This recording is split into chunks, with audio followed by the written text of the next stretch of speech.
Hello friends, क्या आपको पता है कि आज पूरी दुनिया किसके पीछे भाग रही है? जी हाँ, पैसों के पीछे। लोग ज़्यादा से ज़्यादा काम करना चाहते हैं, मेहनत करते हैं, कुछ लोग करप्शन भी करते हैं केवल पैसों के लिए।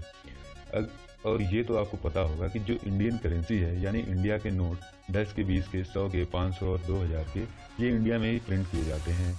मतलब कि इंडिया के पास अपनी करेंसी यानी अपने नोट छापने की खुद की मशीन है। तो गाइज आपके मन में भी सवाल आता होगा कि जब इंडिया के पास अपनी खुद की करेंसी छापने वाली मशीन है तो क्यों ना गवर्नमेंट ऐसा करती कि ढेर सारे रुपए छाप देती और इसे लोगों में बांट देती, जिससे लोगों की गरीबी दूर हो जाए और बेरोजगारी की समस्या भी ना हो, सारे लोग अमीर बन जाएं। तो गाइज आज के इस वीडियो में हम देखेंगे कि इसके पीछे का लॉजिक क्या है। आरबीआई अनलिमिटेड पैसा क्यों नहीं छापती है। एक सिंपल सी चीज से समझते हैं। In any country sum of values of all goods and services produced should be equal to sum of all currency present. Means किसी भी देश में जितने सामान है या सर्विसेज हैं उसके वैल्यू के बराबर ही वहाँ पे करेंसी होनी चाहिए। आप ये तराजू देखिए, इधर हमने गुड्स रख दिया और इस तरफ करेंसी। तो किसी भी देश में ये वाला तराजू हमेशा बैलेंस होना चाहिए। आप ना तो इसे बढ़ा सकते हैं और ना ही इसे। अगर करेंसी बढ़ा के छापते हैं तो क्या होगा वो भी देख लेते हैं। सपोज डैट किसी देश में 5 आदमी हैं और उन सबके पास 100 रुपए हैं और सामान में मान लेते हैं कि 50 किलो चावल है। मतलब अब इस देश में कुल 500 रुपए हैं और गुड्स में 50 किलो चावल, मतलब कि चावल की कीमत 10 रुपए पर किलो हो गया। अब मान लीजिए कि सामान उतना ही रह गया और सरकार ने एक्स्ट्रा नोट छाप के उन पांचों को बांट दिया। सपोज कि पांचों को 400 रुपए और बांट दिए गए, तो अब सबके पास 500 रुपए हो गए। मतलब कि अब कुल करेंसी 2500 है और सामान अब भी 50 किलो चावल है। तो इस हिसाब से अब 1 किलो चावल 50 रुपए का हो गया।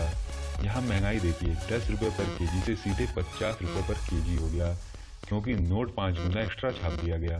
मतलब कि जितना ज़्यादा नोट छापते जाएंगे उतनी ज़्यादा महंगाई भी बढ़ती जाएगी। आपके पास अधिक पैसा होगा तो आपकी परचेजिंग पावर बढ़ जाएगी, आप चीज़ों को महंगे में भी खरीदेंगे, डिमांड बढ़ेगी और प्राइस भी बढ़ेगी। मतलब अब आपको ज़्यादा पे करना पड़ेगा, क्योंकि अब मुद्रा की वैल्यू यानी करेंसी की वैल्यू गिर गई है। अब आपको 1 केजी चावल के बदले में पहले जितना पैसा देते थे अब उससे ज़्यादा देना पड़ेगा। इसे कहते हैं मुद्रास्फीति यानी इन्फ्लेशन, मतलब करेंसी की वैल्यू गिर जाना। आपको पता होगा कि आज की डेट में इंडियन करेंसी की यूएस डॉलर की आगे क्या वैल्यू है। 70 रुपये में 1 डॉलर बनता है, लेकिन आज़ादी के समय सन 1947 में यही 1 डॉलर 4 रुपये के बराबर था। 1980 में 8 रुपये के पास पहुंच गया। सन 2010 में 1 डॉलर के इक्वल में जाने के लिए 45 रुपये देने होते थे और आज 1 डॉलर की कीमत 70 रुपये हो गई है। यही रीजन है कि दुनिया का कोई भी देश एक लिमिटेड अमाउंट में ही करेंसी छापता है।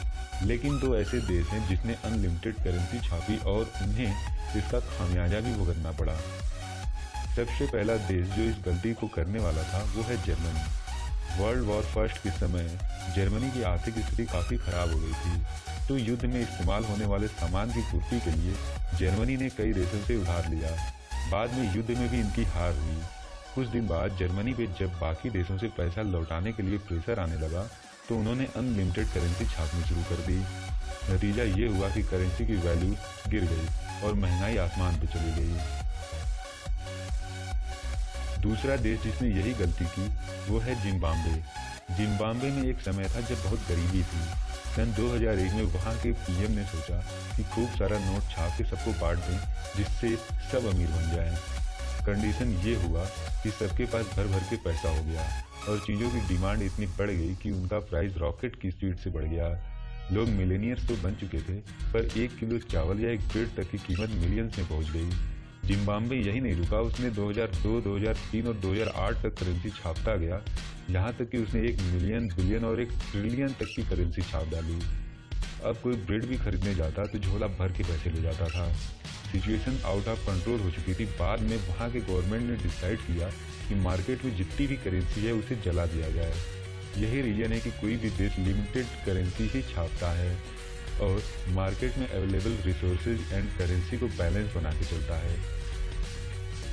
सो अब देखते हैं कि ये सारा काम करता कौन है।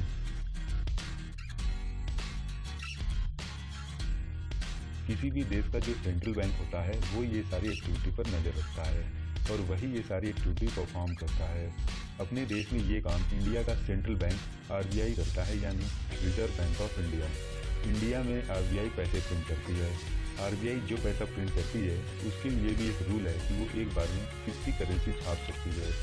इनका सिस्टम है MRS यानी मिनिमम रिजर्व सिस्टम। आरबीआई एक बार में यदि 200 करोड़ रुपए का नोट छापती है तो मतलब अर्थव्यवस्था में 200 करोड़ रुपए आ गए, लेकिन उसके बदले में 200 में से 115 करोड़ का सोना और लगभग 85 करोड़ रुपए की फॉरेन करेंसी को रिजर्व में रखती है। जब ये पैसा वो रखता है तब जाके वो 200 करोड़ रुपए रिलीज करता है। तो ये सिस्टम है करेंसी की प्रिंटिंग का। इंडिया में इसी सिस्टम को फॉलो किया जाता है और इसी तरह से वो बैलेंस बना के चलता है ताकि इंडिया की इकोनॉमी डिस्टर्ब ना हो।